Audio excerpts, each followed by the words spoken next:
Working alone as a self-employed electrician specializing in residential work presents both opportunities and challenges. The workload can indeed be physically and mentally demanding, requiring careful consideration of your well-being. While the financial benefits and independence are significant advantages, it's crucial to manage the strain associated with repetitive tasks and challenging work environments.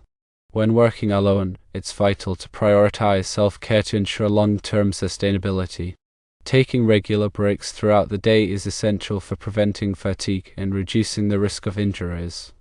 Short breaks every hour can help to refresh your mind and body, allowing you to return to work with renewed focus. Staying hydrated is equally important, especially during physically demanding tasks. Dehydration can lead to muscle cramps, fatigue, and decreased cognitive function. Carry a water bottle with you and make a conscious effort to drink water regularly throughout the day. Incorporating regular physical activity into your routine can also help to mitigate the effects of heavy lifting and awkward postures. Exercise strengthens your muscles, improves flexibility, and enhances overall fitness, making you better equipped to handle the physical demands of electrical work. Focus on exercises that target your core, back, and legs, as these areas are particularly vulnerable to strain.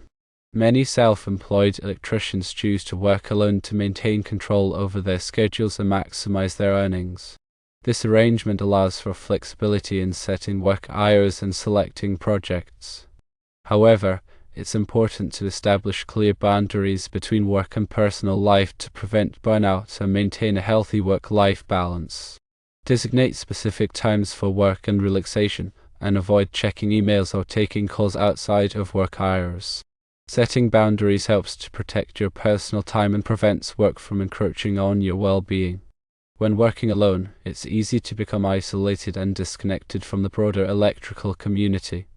Networking with other electricians can provide opportunities for collaboration, knowledge sharing, and emotional support. Attend industry events, join online forums, and connect with other professionals in your area. Building relationships with other electricians can help you to stay informed about industry trends, learn new skills, and access resources that you might not otherwise be aware of. Furthermore, consider seeking assistance when necessary. While working alone may seem appealing, there may be times when the workload becomes too overwhelming or the physical demands become too great. In such situations, it's important to recognize your limitations and seek help. Consider hiring part-time employees or subcontractors for larger projects to alleviate some of the physical strain and free up your time for more profitable tasks. Carefully weigh the costs and benefits of hiring additional help, considering factors such as wages, insurance, and training. Subcontracting specific tasks such as trenching or running conduit can also be a cost-effective way to reduce your workload and focus on your core competencies. Another option to explore is transitioning to a different type of electrical work. If the physical demands of residential work become too overwhelming, consider specializing in a different area of the electrical trade, such as commercial or industrial work. These types of projects may involve less crawling in attics and crawl spaces, and may offer more opportunities for teamwork and collaboration. Alternatively, you could focus on design and consultation work, which requires less physical exertion. Ultimately, the decision of whether or not to work alone depends on your individual circumstances and preferences. There is no one-size-fits-all answer, and what works for one electrician may not work for another. Consider your own strengths, weaknesses, and priorities when making this decision. It's important to regularly assess your workload, physical well-being, and work-life balance to ensure that you're able to sustain a fulfilling and rewarding career as a self-employed electrician. As a self-employed electrician, you're responsible for all aspects of your business, from marketing and sales to project management and customer service. Effective time management and organization skills are essential for success. Prioritize tasks, set deadlines, and create a system for tracking your progress. Utilize technology to streamline your workflow and automate repetitive tasks. Consider using project management software to organize your projects, track your time, and communicate with clients. Cloud-based accounting software can also help you to manage your finances and stay on top of your expenses. Marketing and sales are crucial for attracting new clients and growing your business. Develop a marketing plan that includes both online and offline strategies. Create a professional website, utilize social media, and network with other businesses in your area. Consider offering discounts or promotions to attract new customers. Providing excellent customer service is essential for building a positive reputation and generating repeat business. Be responsive to customer inquiries, communicate clearly and effectively, and always go the extra mile to exceed their expectations. Word-of-mouth referrals are a powerful marketing tool, so strive to create satisfied customers who will recommend your services to others. It's also crucial to stay up to date with the latest electrical codes and safety standards. The electrical industry is constantly evolving, and it's important to continue your education to remain competitive. Attend industry training courses, read trade publications, and network with other electricians to stay informed about the latest developments. Following the National Electrical Code, or NEC, is essential for ensuring the safety of your electrical installations. The NEC is a comprehensive set of standards that covers all aspects of electrical wiring and equipment. Familiarize yourself with the NEC requirements and always follow them meticulously. Consider obtaining certifications such as a master electrician license or a specialized certification in a particular area of electrical work. Certifications demonstrate your expertise and credibility and could help you to attract more clients. Furthermore, it's important to maintain adequate insurance coverage to protect yourself and your business from liability.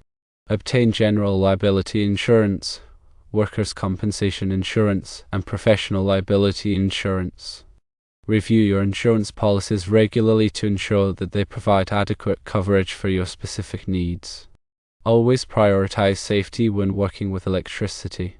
Electricity is a dangerous force, and it's essential to take precautions to prevent accidents. Wear appropriate personal protective equipment, such as safety glasses, gloves, and insulated boots. De-energize circuits before working on them, and always use a voltage tester to verify that the circuit is dead. Follow lockout/tagout procedures to prevent accidental energization of circuits. It's also important to be aware of the potential hazards associated with working in attics and crawl spaces. These environments can be hot, dusty, and confined, and they may contain asbestos or other hazardous materials. Wear a respirator to protect yourself from dust and fumes, and take breaks to avoid overheating. Inspect the area for potential hazards before starting work, and follow safe work practices to minimize the risk of accidents. When running long runs of non-metallic sheath cable, or Romex, it's important to follow the NEC requirements for support and protection. The NEC specifies the maximum spacing between supports for Romex, as well as the types of supports that are permitted. Use cable staples or straps to secure the Romex to framing members, and avoid damaging the cable during installation. Protect the Romex from physical damage by running it through conduit or using cable guards in areas where it is exposed. When working in damp or wet locations, use weatherproof boxes and fittings to protect electrical connections from moisture. The NEC specifies the types of enclosures and wiring methods that are permitted in damp and wet locations. Use ground fault circuit interrupters, or GFCIs, to protect people from electric shock. GFCIs are required in all wet locations, such as bathrooms, kitchens, and outdoor areas. Test GFCIs regularly to ensure that they are functioning properly. When installing electrical equipment, follow the manufacturer's instructions and the NEC requirements. Ensure that the equipment is properly grounded and that all connections are tight. Use the correct size conductors and overcurrent protection devices for the circuit. Never overload circuits, as this can lead to overheating and fire. If you encounter any unfamiliar situations or have any questions about electrical work, consult with a qualified electrician or electrical inspector. It's always better to be safe than sorry when working with electricity. Building a successful career as a self-employed electrician requires hard work, dedication, and a commitment to providing quality service. By following these tips, you can manage the challenges of working alone, maintain a healthy work-life balance, and achieve your professional goals. Remember to prioritize safety, stay up to date with the latest codes and standards, and always strive to exceed your customers' expectations. With the right skills, knowledge, and attitude, you can build a thriving business and enjoy a rewarding career as a self-employed electrician.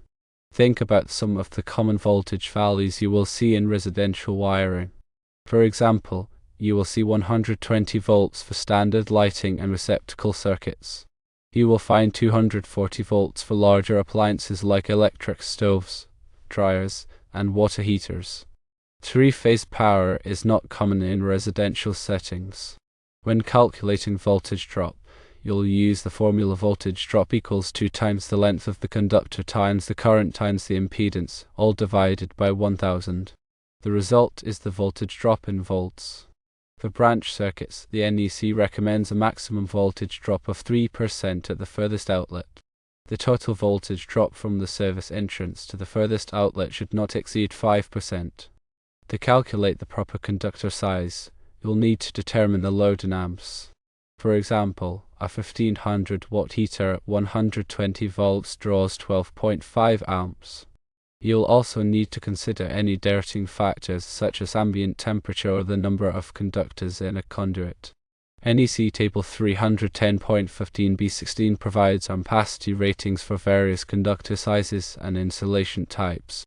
The NEC requires that conductors be protected by overcurrent protection devices such as circuit breakers or fuses. The size of the overcurrent protection device must be matched to the ampacity of the conductor.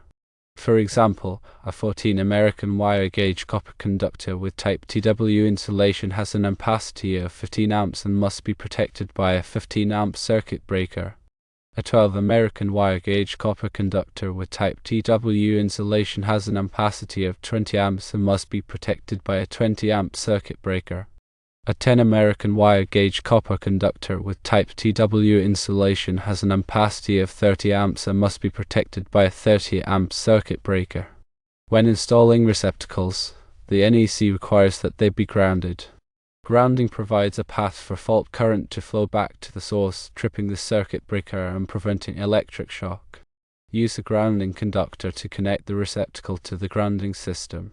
The NEC also requires that receptacles be tamper-resistant in dwelling units.